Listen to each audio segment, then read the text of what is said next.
রান্না বান্না কেমন হয়েছে? সকালবেলায় ঘুম থেকে উঠে দেখি যে মোটর ঘর ল্যাপা হয়ে গেছে আর মোটর এখানে রান্না বান্না শুরু করে দিয়েছে। কারণ যারা আসবে বস থেকে তারা সকাল সকালে আসবে আর তারা এসে সকালবেলার খাবারও খাবে, সেই জন্য মোটো এখানে সকাল সকাল রান্না শুরু করে দিয়েছে। আর আজকের আবহাওয়াটা খুবই সুন্দর, দেখো কত সুন্দর রোদ্দুর উঠেছে, আজকের মেঘ মেঘ নেই, মনে হচ্ছে না যে কোনো বৃষ্টি হবে। আর মোটো তার আগে কী করেছিল, ঘরের বিছানাটাও ঠিকঠাক করে পাতিয়ে রান্না বান্না করতে গেছে। আর আমি এদিকে সকালবেলা কাউন্টারটা মুছে মিষ্টিগুলো সব সাজিয়ে দিয়েছি। আর নিচের তাকে মিষ্টি এখনও সাজাইনি, সব মিষ্টিগুলো সাজাতে হবে। আর কালকে রাত্রেবেলায় যে মিষ্টিটা আমি এনেছিলাম মানে আগের দিন, সেই মিষ্টিটা এখন এটা কাটবো, কালাকান এটা কেটে আমি ট্রেতে সাজিয়ে দেবো। আর যে ডিব্বাগুলো আমি বানিয়ে রেখেছিলাম সেই ডিব্বাগুলো সব এখানে বেঁধে ঘরের মধ্যে রেখে দিয়েছি। এখানে প্রায় 100-র মতো ডিব্বা বেঁধে রেখেছি আর বাদ বাকি কটা বাইরে রেখেছি বিক্রি করার জন্য।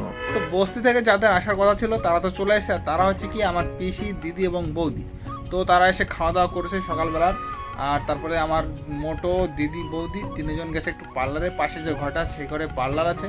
তো এখন আমি কি করবো, একটু আধা কিলোর ডিব্বা বানাতে হবে, সেই জন্য একটু আঠা বানাবো। আঠা বানিয়ে আধা কিলোর ডিব্বাগুলো বানানো শুরু করবো, কারণ একটু করে আবার বাজার করতে দেবে আর বাজার থেকে অনেক কিছু আনতে হবে, কারণ রাত্রেবেলায় মোটো বানাবে আজকে চিকেন বিরিয়ানি।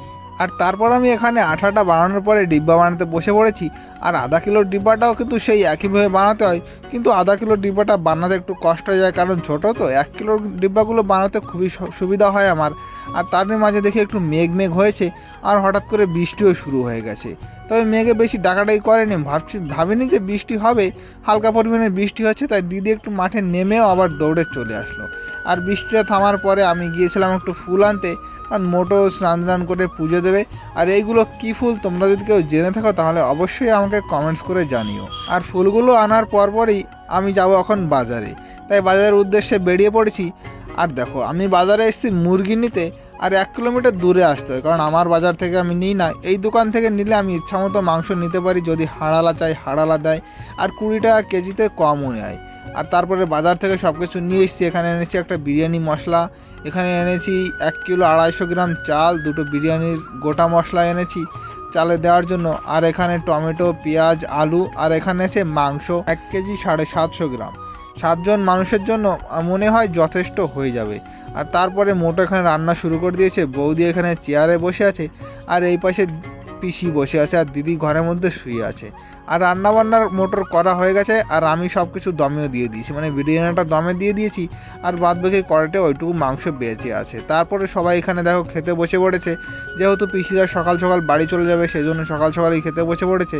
আর তাদের সঙ্গে সঙ্গে মোটোও বসে পড়েছে। আর আমি এদের কাছে একটু শুনছিলাম, মানে দিদি বৌদির কাছে, যে কেমন হয়েছে। ওরা বলছিল ভালোই হয়েছে। আর খাওয়া দাওয়ার প্রায় 1 ঘন্টা মতো দাঁড়িয়ে আছে রাস্তার কাছে, অটো আসার কোনো নাম নেই। আর আমাদের গ্রামের মধ্যে তো অটো একটু কমই চলে, আর যেহেতু এখন 6:30 বেজতে চললো সেজন্য আর আসেনি। তারপরে আমি আর মালিকের ছেলে, পিসি, দিদি, বৌদি 3 জনকে নিয়ে যাচ্ছি। মালিকের ছেলে পিসিকে নিয়েছে আর আমি দিদি বৌদিকে নিয়ে এসেছি। তার রাস্তার পাশে একটা ব্রিজ বেঁধে সেখানে দাঁড়িয়ে দিদি কিছু ফটো তুলছিল, সেই জন্য একটু দাঁড়িয়েছি। তারপরে আমরা চলে এসেছি পেড়ি চৌরাহায়। এই চৌরাস্তাটার নাম হচ্ছে পেড়ি। এখান থেকেই বস্তির সমস্ত অটো পাওয়া যায়। আর মালিকের ছেলে এইমাত্রই পিসিকে রেখে চলে গেল। আর এখানে প্রায় এসছি 10 মিনিট হয়ে গেছে, তাও কোনো অটো আসার নাম নেই। এখন দেখা যাক কোন সময় অটো আসে। অটো যতক্ষণ না আসে ততক্ষণ আমি দাঁড়িয়ে থাকবো। আর প্রায় 10 মিনিট 20 মিনিট পরে এখানে অটোওয়ালা চলে এসছে আর এই অটোটা একবারে বস্তি চলে যাবে। তারপরে আমি পিসিদের রেখে এসে চলে এসেছি বাড়িতে। আর এখন আমি স্নান দান করবো, তারপরে খেতে বসবো।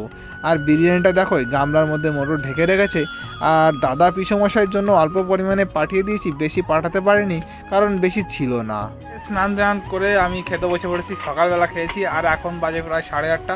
এখন খেতে বসলাম, তবে এখনও থালায় নিইনি, গামলার মধ্যেই রয়েছে। মোটো বলছে মোটো একটু পরে খাবে, এখন আমি খাই। আর আজকের ভিডিও এখানেই শেষ করছি। আর যদি ভিডিওটি একটু তোমাদের ভালো লাগে থাকে তাহলে একটা লাইক করো আর ভিডিওটা শেয়ার করো। আর চ্যানেলটা সাবস্ক্রাইব এবং ফেসবুক পেজটি ফলো করে আমার পাশে থেকো। বাই।